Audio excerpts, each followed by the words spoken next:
Hello, everyone. Welcome to my first podcast on the Nebraska startup ecosystem.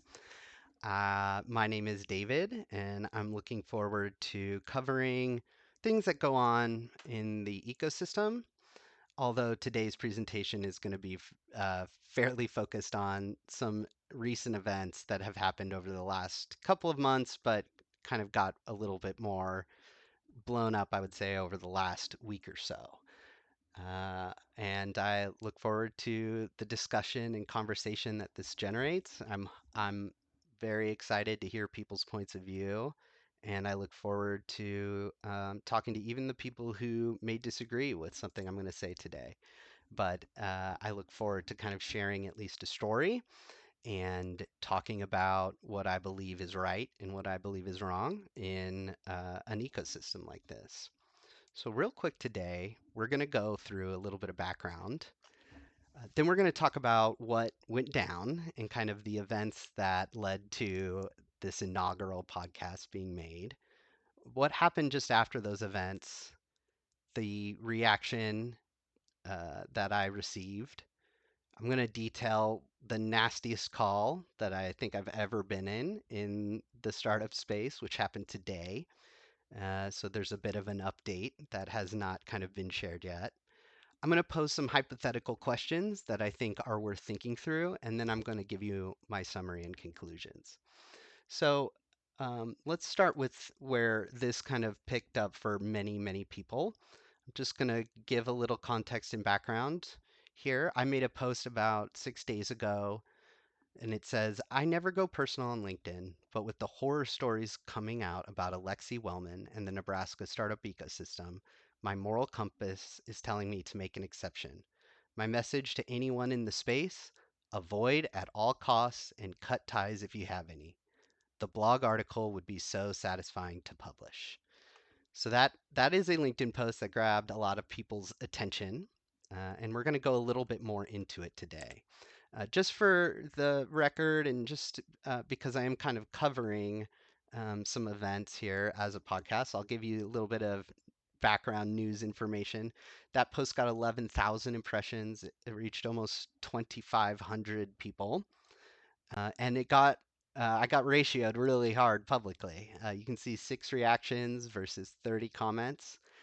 We'll look at a little bit of that and kind of go into it. Although I will also say um, the private response I received from many people was um, very kind, and I really appreciate the people who reached out and shared their own messages and stories. And just thank you to everyone who kind of was a supporter of mine during this last week. It has been a little rough, although I'm okay. So just as we go into it, we'll make some disclosures here. Everything you're going to see in this presentation today is an opinion of mine. Uh, there are things I'm going to cover where you're going to see exactly what was said. There's going to be some other things where I can only share what I think of certain things. I'm not doing this today in any official capacity for any of the groups I'm involved in. I am a CEO of a company. This has nothing to do with them. I'm involved in some investment groups in the state. It has nothing to do with them. Um, Although I feel I should disclose an investor in Proven Ventures who's going to be mentioned today, and I do have a financial stake in them. Although I think you'll see very clearly that this isn't really about that, but it is worth just disclosing so everyone knows. There are some sources for what I've pulled together. I just want to make sure one of the questions I got asked during the last week is, did you just randomly get mad and post something on LinkedIn? And I want to assure you that um, there are bumps in the road with many startups there and many players in a startup space, and it's kind of normal actually because people feel very passionately about this space. And my goal today is to um, hopefully guide a conversation towards the most positive kind of startup ecosystem you could ask for. Um, and the amount of time I spent thinking about what I wanted to say, why I wanted to say it, and what what the goal was not just based on one thing. You're going to see content today from LinkedIn. I've already shared a piece. You're going to hear about a phone call I had this morning with Alexie Wellman and Mike Cassling. Some of the sources are from text messages I received both before and after the post, as well as phone calls during kind of the key events that went down. And there's just a little bit of background information that came from just generic web searching in Google, which you'll see in just a moment. I also want to talk about my motivation here. I think, one of the reasons why I'm involved in the startup ecosystem is because I feel very lucky to have achieved the outcomes I have so far by being supported by a great network of people, and by being able to participate in venture capital ecosystems that at times have funded my companies and have led to crazy good results that I'm really proud of. And I want that for Nebraska. I want a diversity of funds. I believe it's really important that founders don't have to just go down one funding path, which has kind of been the state of things until more recently. And so many funds in the space is good. Many options for founders is good. Different ideas is good. And competition between investors for the investments that they're trying to make is good. And when you're competing, it can be passionate, and people can really push themselves to new levels, and you can refine your processes, and you can become great. And that's what I want here. I want a healthy, diverse ecosystem. I also believe it should be trusting. And I think that when you talk about the relationship between VCs, the people who fund VCs, and founders, there are definitely horror stories out there. And I don't want this to be an ecosystem of horror stories, and I don't want there to be mistrust. And so I think one of the reasons why I'm making this content is really not because of the event that went down or the specific nature of the details of this event. What I think I'm motivated most by is a much higher level view, the 30,000-foot view, as we say, where we're looking at it from a high level and thinking about what what kind of space do we want? What kind of behavior is good and what is bad? And one of the things about bad behavior, I feel, especially in the post Me Too era, where we got to roast the heck out of bad actors online and with not necessarily any other good outcome to come from it other than we've identified bad behavior, we've called it out, and now people know. And I think that in our space, there is a responsibility of the people who participate, especially kind of behind the scenes, if you will, to call out bad behavior when you see it. And I think we have set a precedent in our society where you can do that if it's super egregious. Although, whether or not the situation is super egregious, I will let you decide. But um, this isn't just me coming up with an idea and um, making an excuse to go off online. I have lived these experiences before. So one of the most well, the definitely the most successful startup I've been involved in is called Maker Studios. And in the middle of Maker's history, we had to fire the CEO, and it got really nasty. A marriage was called off. There was lawsuits. There was a lot of stress, and it's truly the worst thing that can happen in a startup. A clean shutdown because things didn't work out is much less stressful, it's much less difficult, it's much less heartbreaking than um, internal wars, um, in my experience. So I don't want to be like that ecosystem. I want us to have a trust and I want us to work together to build something great. Little context here, really quick, before we go into it. And I know a lot of you all who are going to watch this already know this, but there's some people who may not. So I just want to go over a couple of key terms. So in the startup ecosystem world, this is kind of the investor, and this is the company. The investor here is called a GP, which is general partner. You could also call this a VC firm. So this is the VC firm. VC firms, there is a somewhat of a misconception that VC firms, the people in a VC, are just writing checks from their own money. That oftentimes isn't the case. Generally, what happens is the VC firm has to go raise money from these people over here called LPs or limited partners. And these are the investors in the investment firm. Um, LPs are generally passive and don't have an active role in the venture capital fund. Generally speaking, all of the daily management duties and responsibilities are handled here of the VC fund. They tend to make investments in companies.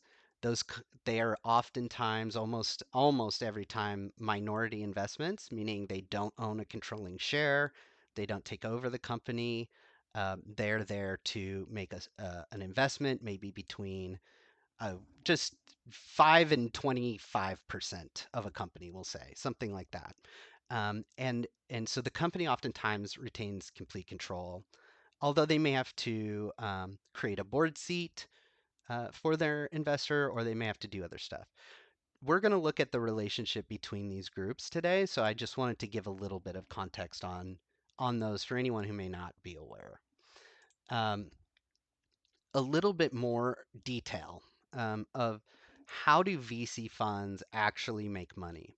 So if you just you can recreate this scene right here. Just type into Google standard VC terms to GPs. The little AI robot points out the first 2 points are uh, financial points, and we're going to talk about this one down here. So carry, by the way, only happens when there's an exit. So at the very, very end of the relationship between a venture capital company and a portfolio company, management fee is ongoing. So if we look at 2% management fee, how does that work? Well, for a fund, let's say that there's a fund out there that raises $5 million. If they have a 2% carry fee, then that fund has an operating budget or income from the fund of about $100,000 a year. Put another way, every time you see a fund in the state announce a $25,000 investment, um, you can equate that in your mind to that fund has just increased their income by $500 per year.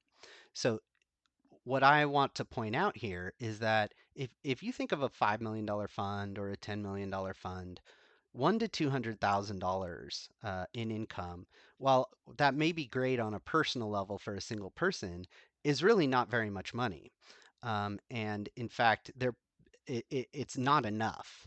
And so, kind of one of the open conversations in the Nebraska startup ecosystem is that we have two brand new funds. They are both under $10 million as far as I understand them. And that means that they are not making even $200,000 a year in income to pay their bills. They can't pay their salaries, they can't pay for their software subscriptions, and there are other things that a fund wants to pay for that these small funds can't yet. And that is not a problem. These two funds are themselves startups. They are started by founders. They're very entrepreneurial in nature, and they are finding unique and different ways to overcome this problem. But it is a problem today, and just like every startup, these founders are working hard on figuring out their revenue model. And I expect them both to succeed over the long term And I look forward to seeing how they do that because today's state of things is a little precarious. And I think that's a good piece of context and background because as I go through the events that I'm going to show, you may be asking yourselves, well, why did the parties involved in this have anything to say at all? And why do they care? And I think one of the reasons that they may have cared is because they're involved in funds that don't currently make enough money to pay for themselves. And maybe they didn't know that when they invested, or maybe they didn't know exactly how this works. And so I wanted to share it as an additional point of context that we have two funds in the state that are still in their early startup phase where they're not yet profitable. I also want to make just double clear, I'm going to say it again, that's not a problem. That is an expected part of their startup journey. And I have every reason to believe it's all going to work out great. Okay, so what went down? So let's get into it. There was an annual LP meeting recently with Proven Ventures, and they put a slide up. Sorry, they put a slide up on their screen that Alexie Wellman, according to the call I was on with her this morning, uh, found to be in error or an issue. According to her, she asked a question about it. She found the answer to be inconsistent. Um, another investor in their fund named Mike Cassling, who was also on this call I was on today, told me that he was in the process of pulling all of his money out of Proven and isn't happy with the way he was treated and has some issues with the communication he's received or lack thereof. And and I think that's fair, just to be clear. And I think um, as these companies continue to figure themselves out, Proven being the one in this example, there is going to be changes and there's going to be things that did work and things that didn't work and the story may change over time. That doesn't necessarily mean that anything was done in a shady way. It doesn't necessarily mean that anyone's a liar. It means that we are on an entrepreneurial journey where things change because startups have to pivot. Startups have to change their product. They have to change their monetization. So after this annual LP meeting, according to Lexi, she set a meeting where she went to the offices of Proven and their partners. And according to her, this is to the best of my recollection from this call, she said that she walked in and just whiteboarded out some facts, some background facts about the fund. She stated some concerns that she had. She asked for her money back, and according to her, all she did was just factually present some existing information that, according to her, already existed. Um, one of the questions that came to my mind, although I didn't have a chance to ask, I'm going to describe this call in more detail in a little bit. It was very rough, to say the least. It probably went about as bad as it could have gone. But one of the questions in my mind that I think is worth asking ourselves as we say, hey, I just went in and had a meeting and just whiteboarded out some facts, is, um, I don't know anyone who just walks around whiteboarding facts. And so what I asked Alexi as she described that to me, I said, well, what was the unspoken thing that these facts were kind of leading to? Like, what was your motivation for writing facts on a whiteboard, and what was the unspoken, you know, takeaway from putting facts up? And she wasn't really willing to answer that question to me. She said, "I just put information up, and I left the meeting." So that's her telling of the events to me on a phone call earlier today. And uh, okay, from there, there was some fallout. Alexi's involvement in this conversation created a chain of events that ultimately led to some pretty serious outcomes. Uh, for whatever reason, which is part of my obligation to be confidential. For whatever reason, Nathan left. Perhaps that story will be told. The terms between Proven and one of their investors changed in a way that was unfavorable to Proven. Um, I wrote a LinkedIn post, which came about I would say roughly around 2 months later, might have been a month, 1 to 2 months later, and then today was the nasty, nasty call, which we're gonna get to. So once again, this LinkedIn post, this is the one. Alexie told me today on a phone call that she's personally talking to LinkedIn and that they're supposed to be removing this post. She thinks that somehow this is like, I don't know, harassment or something. It's clearly my opinion. Um, it's clearly you know, just an opinion. And so I don't know what about this is not acceptable. I think it is, as you're going to see, as about well founded and reserved as I could be.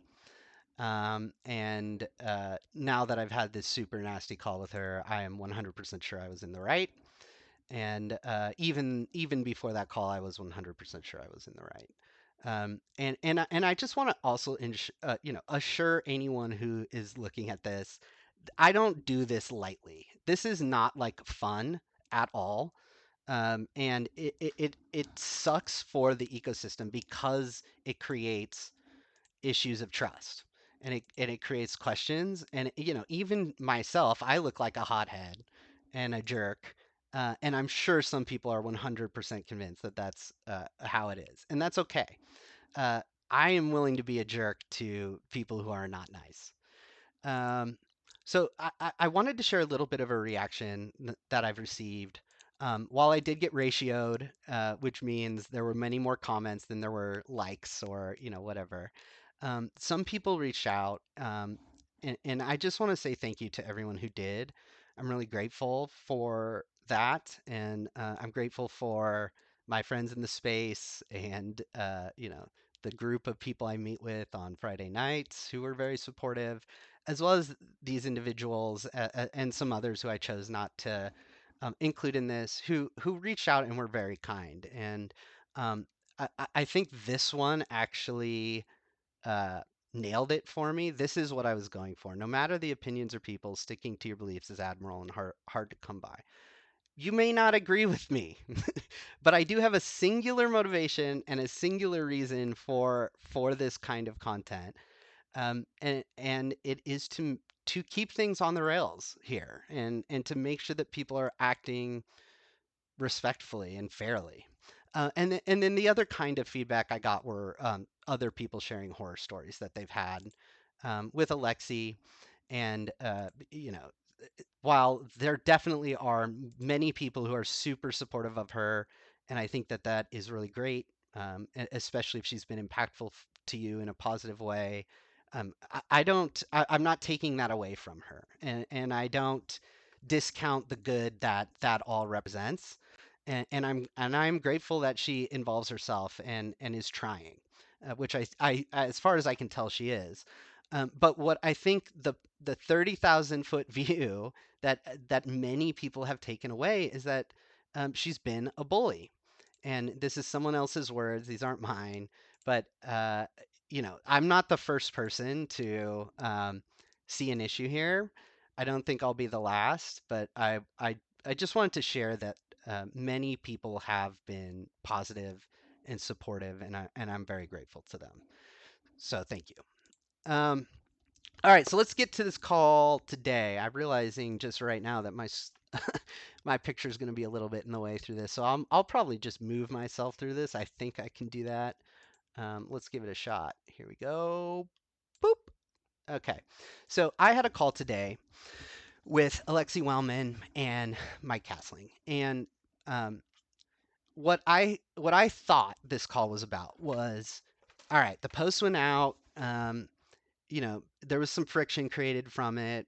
and now we need to fix things, and we need to, you know, have the conversation that kind of builds the bridge, rebuilds a bridge, shares different points of view, gets people on the same page, or whatever. And this call was not that. In addition to just Alexie, who I thought I was going to be talking to, she invited Mike Cassling. Mike Cassling is very heavily featured in the comment section of this LinkedIn post that's going on here, and he's very involved in the startup ecosystem and Nebraska politics. And I would say he has generally been a very positive resource for the community. But that is not the mood they were in today. So bef- bef- we got on the call, and the very first thing that was said, it wasn't, hey, hello, like, you know, before we get into this, let's just, talk through what we want. Let's, get to know each other a bit. No. The very first thing that was said is, I need you to tell me everything you've heard. So the conversation began with me being, basically attempted to be controlled, and this was not colleagues or mutually respected people having a conversation about an important issue. This was um, this was an attempt to control me, as far as I can understand what happened. Um, and my response to that was, well, I need to be careful because of the threats of lawsuits I've heard have been threatened. And that is something I've heard. There are two different lawsuits I've heard have been threatened. And I was immediately called a liar. Now, I didn't say that you said you're going to sue anyone to either of them. I said I heard that. So how could I be lying about that? I'm just talking to the two of them. But I was called a liar, and I immediately saw that this was going to be a deadlocked conversation of wills. And so I kind of paused and said, "Well, you guys, what is this call for? Because I want this to be a call about a positive ecosystem. I want us to talk about how we can kind of get things to where I, believe what I believe in.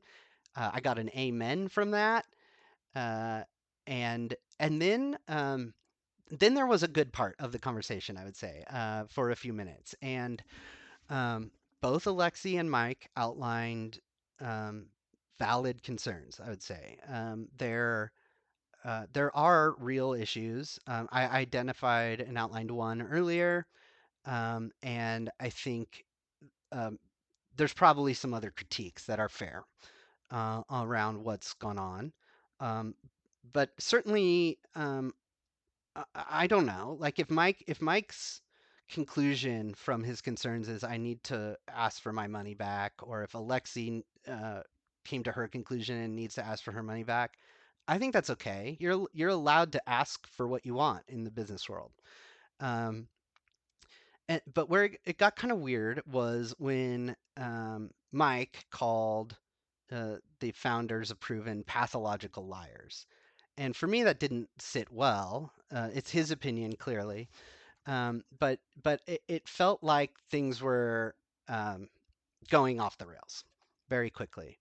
Then I got yelled at, and it started with Mike, and he just completely started yelling. Started accusing me of stating facts online that were untrue, which I've never done, and it really, I mean, really, it was bullying is the easiest word for it. They were basically just trying to get me to remove the LinkedIn post, and that seems to be all they really wanted here.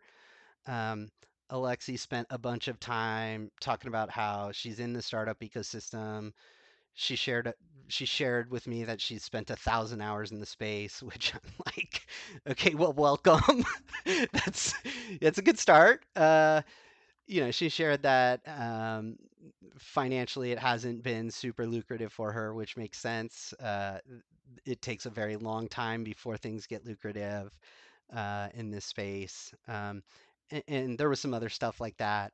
And and then as Mike started yelling at me, I said, "Hey, I'm not here to do this, but if this is what we're going to do, I can do it with you." And that's exactly what this call ended up devolving into, is just a back and forth of egos that was completely unproductive. And it was two versus one, and they just wanted to control me. They just wanted to take control. I asked Mike to listen to my points. I asked him to think about it. uh, Alexie told me that LinkedIn, she's been personally talking to people at LinkedIn and they're going to take down my post for whatever reason. Uh, and then, Mike accused me of talking out both sides of my mouth, which is the only way I know how to talk. It does come out that way. Although I think he was talking about the famous saying, and I don't understand why. Like, I have valid concerns. I'm happy to share them. I'm still happy to have a calm conversation about them and rebuild whatever bridge can possibly be salvaged. I don't think they're ever going to talk to me again, um, and that's fine. The call ended in yelling, and the windows were just closed, and it did not end well. So it was a very intense, probably about 20 minutes or so. And I just want to say, like, these things in quotes here is, um, y- you know, the use of a quotation mark makes it seem like it's the exact word that was used. To the best of my recollection, these are the words that were used, although one word here or there could have been different. So now I want to ask you some hypothetical questions. So we're gonna come out of all that. What a mess. Um, what what a mean couple of people. And in my opinion, and we're just gonna talk hypothetically. And this isn't necessarily about anything I've seen or anything I've heard. These are just um, questions for the audience. So the first question I have for the audience today is: should new founders be allowed to figure out their business, pivot and needed, and learn as they go without fear of retribution? Um, what do you think is appropriate? If a founder pitches you a startup and you make an investment in that founder, and 6 months later they go, hey, let's say it's insurance or something like that. Hey, we were building an insurance thing that, identifies people who may need insurance. And as it results, the best thing we could be doing is creating lead generation for insurance companies. We'll make lots more money that way. And, it'll be a much better business. So we're moving our company's focus to that. If you're an investor in that company, is that a good thing, a bad thing? Is that something you want to interfere with? Um, or do you trust the founder to make the calls that they need to make as they're operating their business in order to create the outcome as best they can? I strongly believe that a healthy ecosystem allows the founders to make the changes they need to make. And if you're a founder and you have investors in your company and you're going to change something, I think it's fair that you let them know, keep them informed, keep them in the loop. But if any investor ever says to you, "Well, you legally can't do that, or you're not allowed to do that. That's not what I invested in," um, too bad. I mean, that's the game. That's where the magic happens, is finding the best possible path forward, and investors are signing up for the ride with the founders. And when you're a minority owner, the founders get to make the call. Should founders be held accountable by their investors for their performance? I thought this question, this hypothetical question, is very relevant to our ecosystem because this is probably overall one of the least developed areas in Nebraska's startup ecosystem, is this element of accountability and partnership. Generally, the funds here will write checks, and then um, the bigger ones will not get involved at all. and the smaller ones are trying to offer some kind of services or mentorship or whatever kind of help they can. Um, and they get a little more involved. But is there accountability? If it's quarter after quarter, the startup isn't making progress, it's not going the way we want. Should an investor be able to say something about that? And I think the answer is yes. I think it's totally fair for an investor to say, "Hey, we're missing goals. What's up with that? Um, why aren't we making progress? What number of calls are you making? What's the sales funnel look like? Those are fair questions.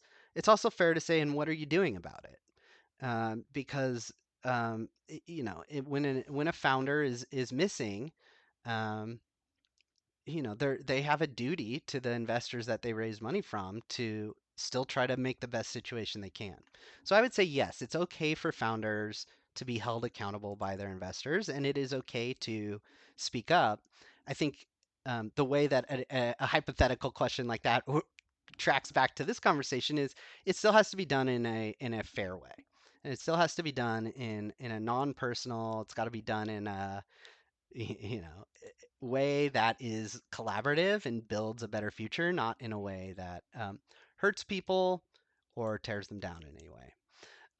Here's another hypothetical question. Should a 10% shareholder be allowed to fire a founder at any time? Have you ever heard of a situation where someone makes an investment and they go, okay, I'll invest in 10% of your company, but if I disagree with the way you're running it, I can fire you with a moment's notice? To me, I've never heard of such a thing. I think such a thing is ridiculous. It is very founder unfriendly. It is it's just crazy. And I think that question is relevant here. And I think whenever something happens where investors have more control than they've paid for or earned, that you end up having problems because suddenly it's not about money anymore. It's about something else. And while I do think there is a lot more to a startup ecosystem than just money, I do think that is the basis. The money and the law behind the money is the basis for fair play, and it tells us what roles we all play. Um, and it is the oxygen that gives a startup life. So the conversations have to stay laser focused there. And are we achieving performance or not? And are we building the companies we said we were going to build or not? Are we competitive or not? Um, do words, intentions, and character matter in a startup and in an ecosystem? Um, if money is the oxygen and the lifeblood of a company, and that's what we're ultimately accountable to, does the rest of this matter? And I think it does. I think we're human beings. I think we only get one life on this planet that we have to make the best of, that everyone is trying to figure out and make the best of, and that we don't have to forget about that as as we go about our business. That it's okay to take a break from the business focus to think about other repercussions of our actions. I think it's okay to make small exceptions for people. I think it's okay to hold each other accountable to the highest standard of character you can. And I think that um, while we're definitely here because of money and because of law, and that it defines our rules, that our personal approach in this ecosystem matters, and I think the way we treat others matters.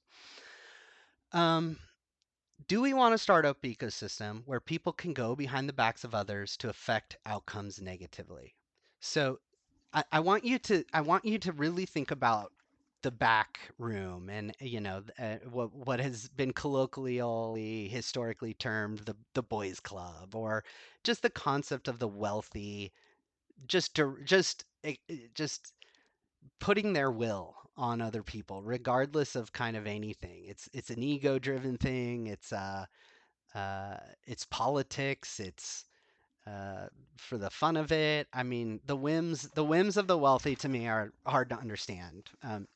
But when they start to play, um, do we want them to be able to just exert their control over everyone else? Do we want people to be able to walk into a room and just whiteboard facts and suddenly everything changes just because of, I don't know, who they are or what?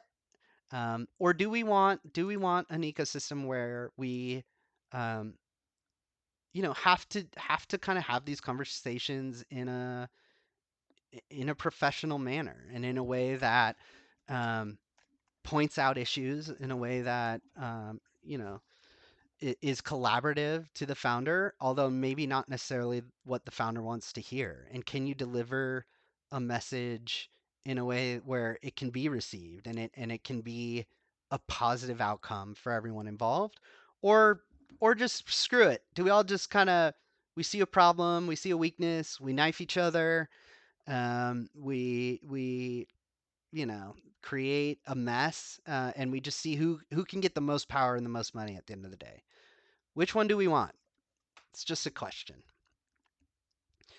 Um, do we like the idea of an ecosystem where bullies can do whatever they want whenever they want with no fear of feedback? And this is why I bring up the Me Too movement, is because for the first time in our history, it was like there is another form of accountability. The court system doesn't always work and has crazy stacked rules that are difficult for anyone who isn't like obscenely wealthy to work their way through. Um, investors who just can yell and scream at people and ruin companies. Do we want all of these employees to be out of jobs? Do we want to have the fear in the back of our minds that whenever we get on the phone with each other, that it's just going to be a mess and that we're just going to be yelling at each other? Or do we want collaboration? Do we want things to be done the right way? And do we want rules? That are hard and soft. Hard rules meaning like the law, and soft meaning like we are generally trying to take care of each other. So the summary and conclusion of today's episode one podcast. I can just say Alexie was involved in the events at Proven. She confirmed that to me today on a phone call. Also, in my own opinion, both Alexi and Mike put me on a phone call today that I thought was for the intention of building bridges, and it was really just an opportunity for them to attempt to control me and ultimately bully me. Um, in my opinion, the startup ecosystem should have scrutiny, yes. We should hold each other accountable, yes, but it should be fairly presented and it should be collaborative. Founders are at the heart and soul of the startup ecosystem and have to be given a fair shot. That's how I feel. And so once again, I'm just going to throw this post back up here one more time. I never go personal on LinkedIn, but with the horror stories coming out about Alexie Wellman in the Nebraska startup ecosystem, my moral compass is telling me to make an exception. My message to anyone in the space: avoid at all costs and cut ties if you have any. Cheers.